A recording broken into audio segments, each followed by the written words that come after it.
Selamat pagi, selamat siang, selamat sore, assalamualaikum warahmatullahi wabarakatuh. Jadi untuk hari ini saya akan memberikan tutorial bagaimana cara untuk setting dari IP.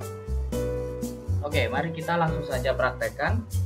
Untuk masuk dari settingan IP itu sangat banyak sekali caranya. Yang pertama, kita bisa menuju ke arah tombol bola dunia di sini. Kalau misalkan komputer kita itu atau PC kita sedang connect dengan internet, itu biasanya bisa pakai logo yang ada WiFi-nya yang sedang connect di settingan WiFi. Kita bisa klik kanan di sini, terus kemudian klik Open Network and Internet Settings. Oke, tampilannya akan seperti ini. Terus kemudian pilih Change Adapter Options. Nah, di situ sudah ada settingan untuk melakukan setting IP-nya.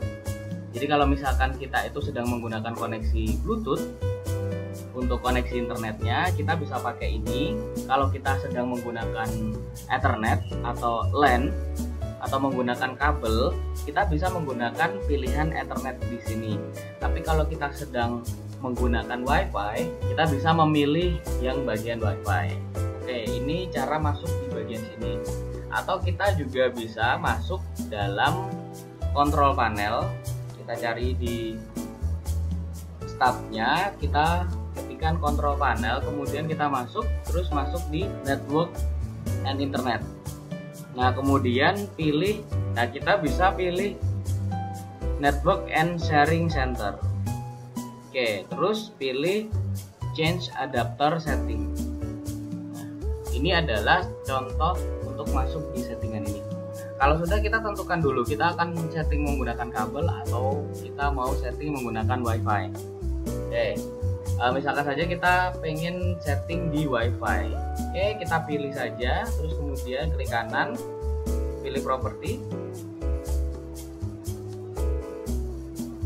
Kalau sudah keluar propertinya, kita pilih Internet Protocol version 4, TCP atau IP versi 4-nya.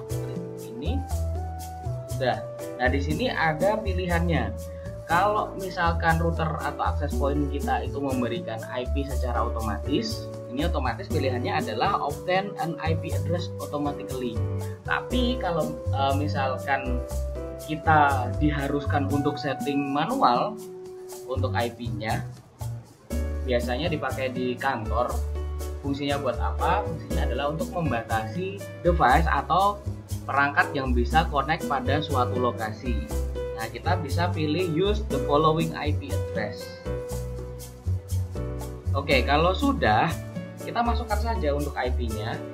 IP yang saya pakai di sini 192.168.1, terus kemudian belakangnya ini bisa pakai 90. Ini adalah contoh saja ya. Oke, untuk subnet mesh-nya dia akan otomatis 255.255.255. Tapi kita juga bisa setting manualnya.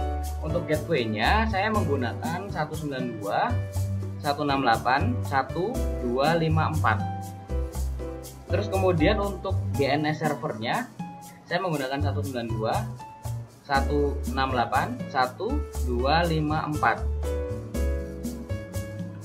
Terus kemudian di alternatif DNS servernya saya menggunakan 888.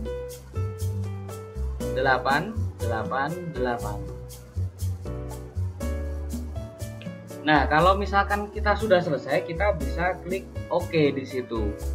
Oke, tapi sebelumnya saya akan menjelaskan dulu fungsi-fungsi dari angka-angka di layar ini.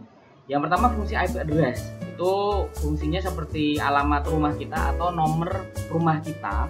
Misalkan kita membeli suatu barang dan menginginkan agar barang tersebut dapat dikirimkan ke rumah kita, maka penjual barang atau perusahaan jasa pengiriman perlu mengetahui alamat rumah kita. Jika penjual barang atau perusahaan jasa pengiriman tidak mengetahui alamat kita, maka bisa dipastikan barang tersebut tidak akan pernah sampai ke tujuan. Dengan demikian, bisa disimpulkan bahwa alamat rumah sangat penting perannya, sama halnya dengan IP address yang sangat berperan penting dalam berkomunikasi di dunia maya atau internet. Jadi misalkan kalau kita menggunakan IP address ini, Ini adalah alamat dari device kita. Jadi kalau biasanya itu settingannya itu secara otomatis, kita melakukan settingannya itu secara manual. Dan untuk IP address ini tidak boleh sama. Misalkan kita itu connect dengan banyak device yang ada dalam suatu organisasi atau tempat pelayanan kesehatan, untuk nomor belakang dari IP address ini tidak boleh sama. Karena apa? Kalau misalkan dia sama, dia akan crash dan tidak bisa digunakan. Dia nanti akan keluar tanda segitiga tanda seru. Terus kemudian subnet mask. Subnet mask adalah istilah teknologi informasi dalam bahasa Inggris yang mengacu pada angka biner 32 bit yang digunakan untuk membedakan network ID dengan host ID, menunjukkan letak suatu host apakah berada di jaringan lokal ataupun di luar atau internet. Untuk penggunaan dari subnet mask ini, untuk semua bitnya itu ditunjukkan agar digunakan oleh network identifier yang diset nilainya itu 1. Untuk semua bit yang ditunjukkan agar digunakan oleh host identifier itu diset nilainya itu 0.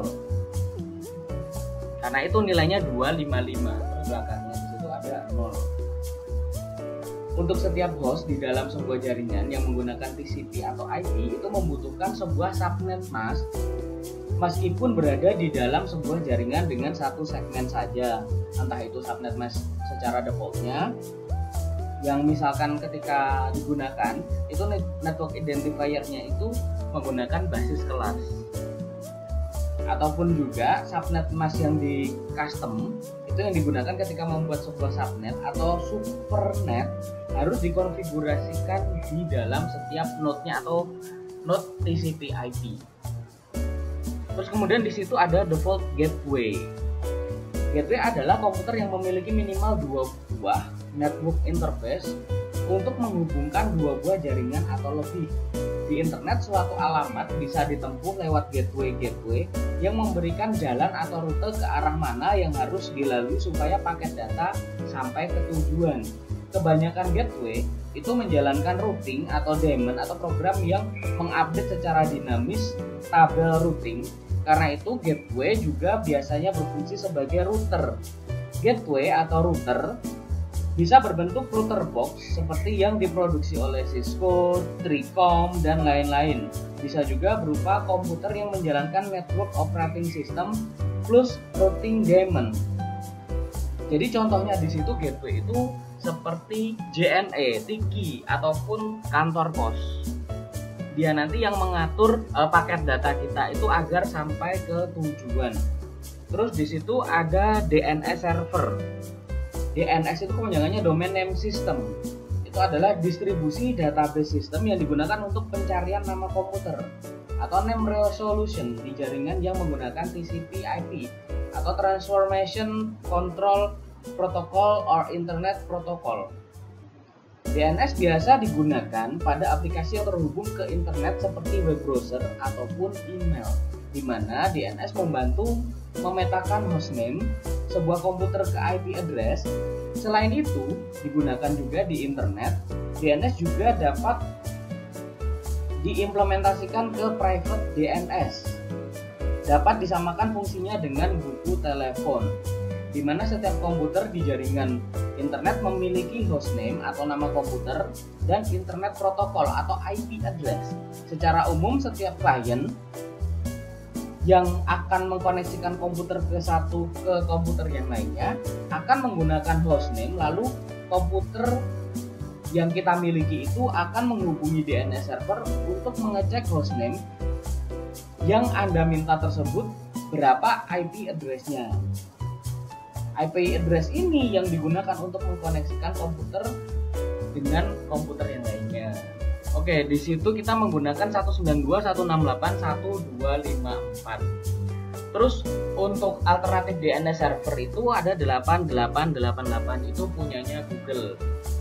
Oke, langsung saja. Sudah selesai, kita klik OK. Nah, terus kemudian klik OK. Nah, otomatis IP kita sudah tersetting. Oke, silakan dicoba untuk praktikumnya. Nanti untuk ketentuan praktikum dan tugasnya akan saya berikan di kelas. Terima kasih atas perhatiannya, semoga bisa bermanfaat.